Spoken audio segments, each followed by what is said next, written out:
back to another episode of Terry Thornberry Performance. And it's a beautiful day, if I might add. That's right. And today, you guys can see in front of us, we're finally working on the beautiful RX-7 Turbo 2 Savannah. Yes, sir. FC. Yes. Unfortunately, we do not have the spicy Mazda Dorito Nacho powering this whole unit, but we do have something just as good. Which is okay. Dilemma.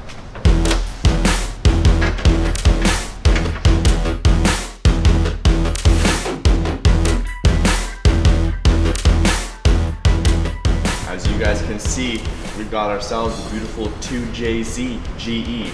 Now it does have the distributor, and right now it's non-turbo, but it doesn't matter. It's still a beautiful inline six, and at the end of the day, we want to make sure these cars are running and driving.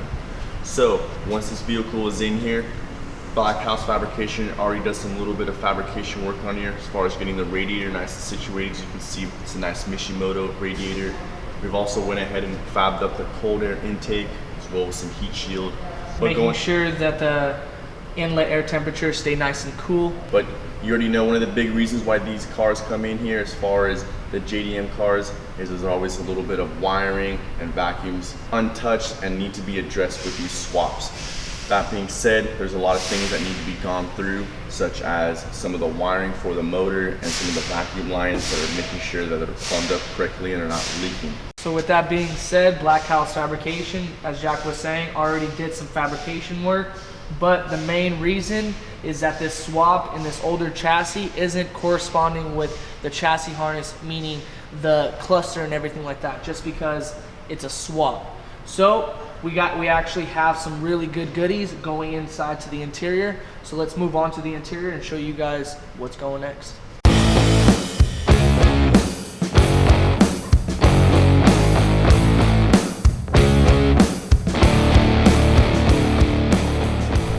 All right, so moving on to the interior, as you guys can see, the FC is basically still stock as the interior goes. The only thing that he's changed is obviously the bucket seats.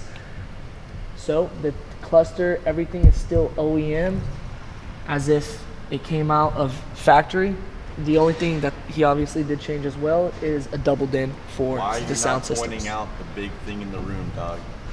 Why is it automatic still, bro? Oh man, he's faking everyone out, dog. Why is it automatic still, dog? Well, that's also another big reason why it's here at Terry Thornberry Performance. There it is, there's the kicker. I knew there was one other thing why I wasn't just vacuuming the wiring, that's all they wanted me to do. I was like, come on.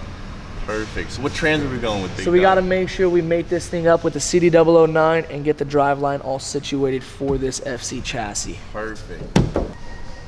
Collins adapter kit. Oh man, this is gonna be a good one, ladies and gentlemen. Yep.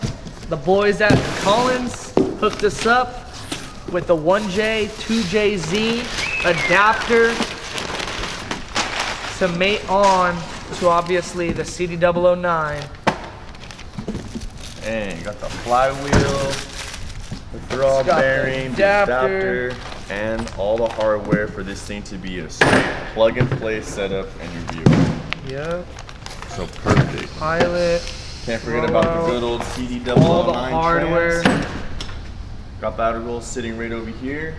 And you guys have probably seen right in the middle, Terry was talking about that race pack dash pack. Yep. Went ahead and got ourselves a nice little unit. Gonna go ahead and make that system up.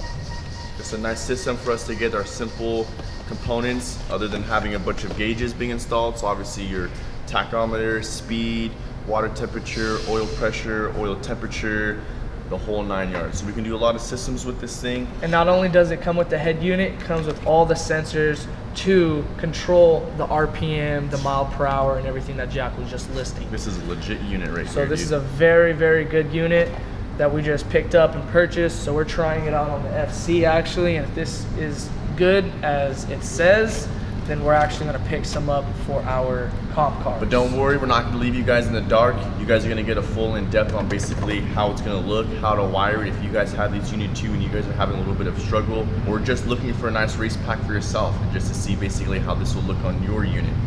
So that being said, we're showing you guys the nice little puzzles of the pieces that we're gonna be putting in this beautiful RX-7 Turbo 2, which isn't anymore. Stay tuned.